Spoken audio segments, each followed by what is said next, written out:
I'm Both That Lego. This is my Lego Millennium Falcon, and you're watching Your Questions Answered by Rich Boy J.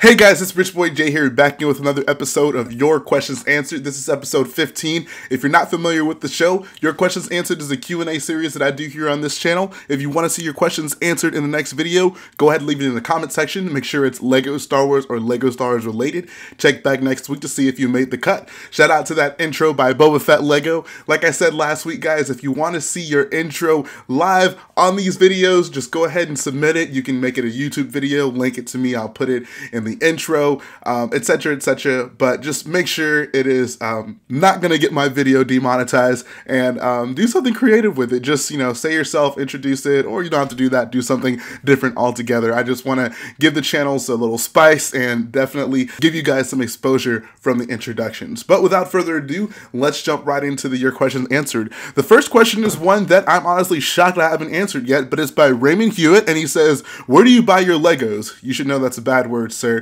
Don't say Legos. It's Lego parts, pieces, sets, elements, never Legos. That's food for thought. But he says, where do you buy them? So this is a great question. I buy all my sets from the Lego store. As you guys know, I am an employee at the Lego store, so it makes the most sense for me to buy them there since I get a discount. When it comes to custom parts, if it's something that's not on the pick-a-brick wall, I will mostly get it from Bricklink. I honestly say I probably spend more money on Bricklink than I do in the Lego store, just because I probably build more money in mocks than I do of buying sets. So Bricklink is the way to go. If you're not using Bricklink, you are doing something wrong if you're building mocks.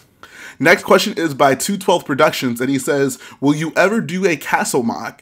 I've actually thought about this a lot, and what I keep coming to is the only castle that I would seriously consider building is Maz's castle. I know that's not what you were wanting to hear. You're probably looking for something like medieval themed, and I definitely have an appreciation for that. Anytime I see a nice looking castle mock with like rolling hills and kind of a village, I definitely appreciate that. Those are among some of my favorite non-Star Wars Lego things to look at, but when it comes to actually building it, it would take a lot for me to build like a non-Star Wars mock.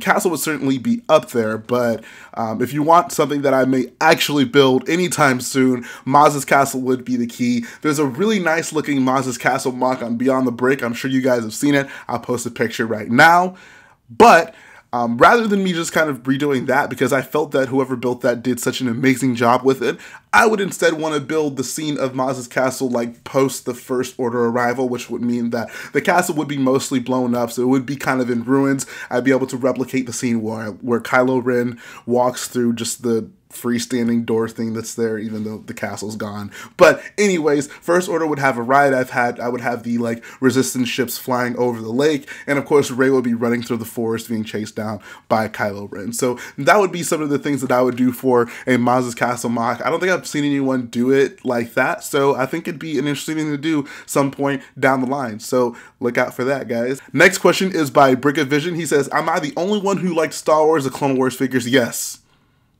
Yes, you are. You are the only one. Next question is by Bennett Spencer. He says, what is one thing the prequels did better than the sequels? This is how you guys are going to get me. If you guys really want me to say something nice and pleasant about the prequels, this is the way to do it, because I'm kind of forced into doing it now. But honestly, if I had to think of one thing the prequels do better than the sequels, this is actually kind of a hard question. I would certainly not say that it doesn't have better character development. The plots are far more convoluted than the sequels, so I swear I'm thinking really hard on this one, guys. I really am.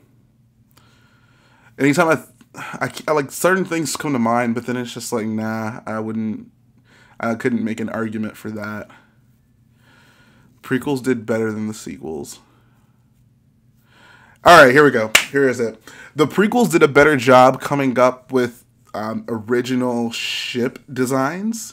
I would say that, you know, there are so many different types of ships in the prequels and so many memorable ships in the prequels.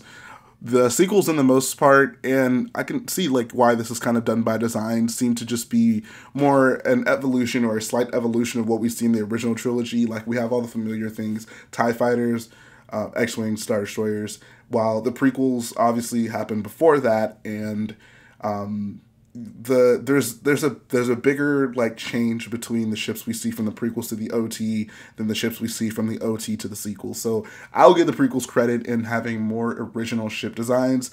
Like the Naboo Starfighter, it's one of my favorite ships in all of Star Wars, and it looks unlike anything we had ever seen in Star Wars up to that point, so I'll give it praise for that. The Republic gunship is just on a whole other level when it comes to like how much it means for me, and like it's one of my favorite ships in all of Star Wars. So I'll give the prequels credit in that. The original ship designs are something that I certainly appreciate, and I hope that once we move past kind of the Skywalker saga, we'll start seeing even more original Star Wars-y type things in the galaxy.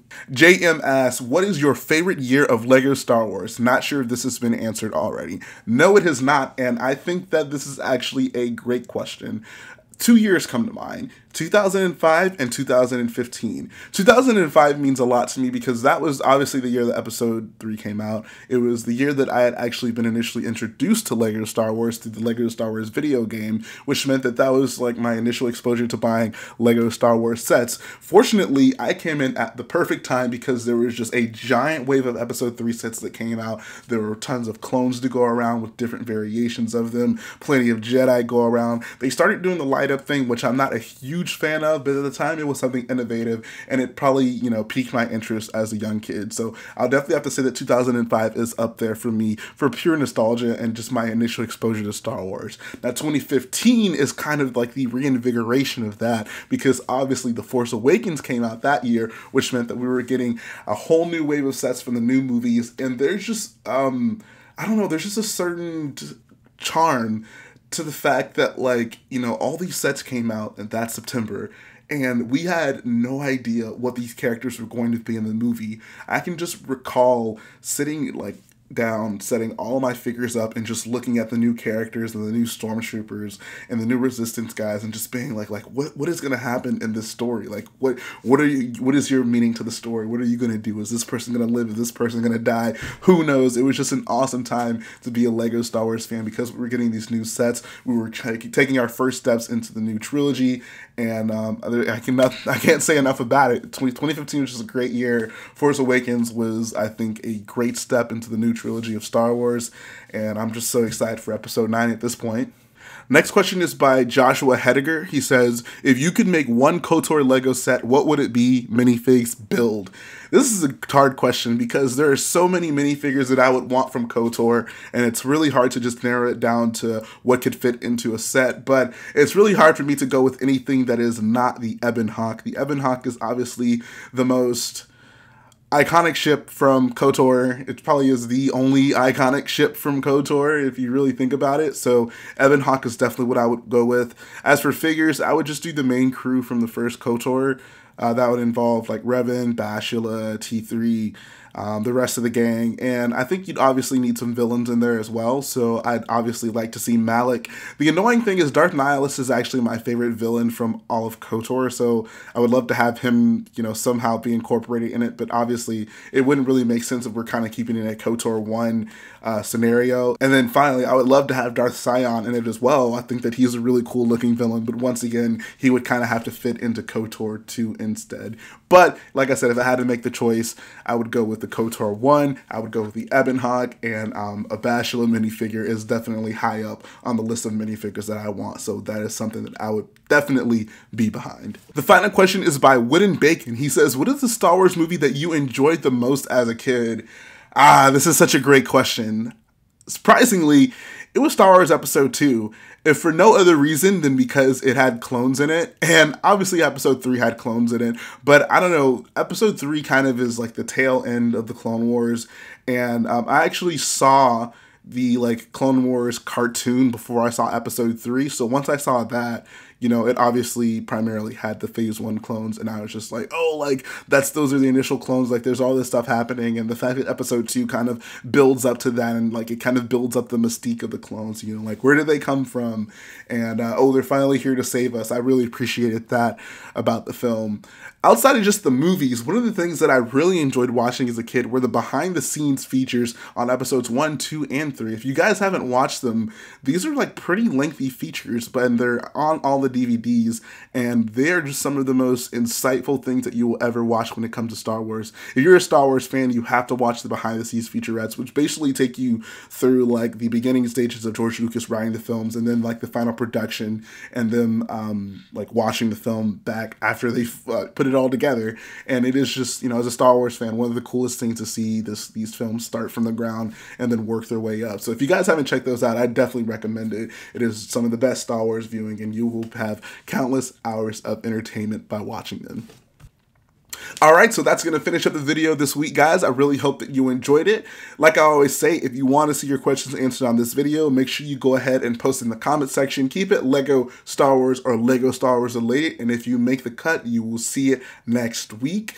Like I always say again, if you like what I do, go ahead and support the video by hitting the like button, support the channel by hitting the subscribe button, and I will be back again very soon.